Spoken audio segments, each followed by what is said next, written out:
ప్రియమైన వాళ్ళారా, బాగున్నారా? మరొక వచనం ధ్యానించుకుందాం.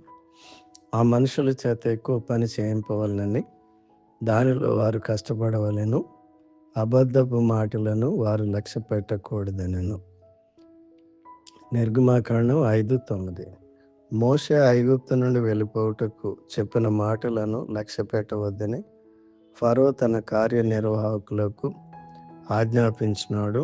మరియు దానికి తోడు ఆ మనుషుల చేత ఎక్కువ పని చేయింపవలెను అని వారిపై ఎక్కువ పని భారం మోపాడు. అదేవిధంగా సాతాను కూడా పాపులందరినీ మరియు ప్రభువైన యేసుక్రీస్తును అంగీకరించాలనుకునే వారందరినీ తన దాసత్వం కింద ఉంచుకొనుటకు ప్రయత్నిస్తాడు. కానీ ప్రభువైన యేసుక్రీస్తు ఈ విధంగా సెలవిచ్చారు: ప్రయాసపడి భారం మోసుకొనుచున్న సమస్త జనులారా నా యొద్దకు రండి, నేను మీకు విశ్రాంతి కలుగజేతును.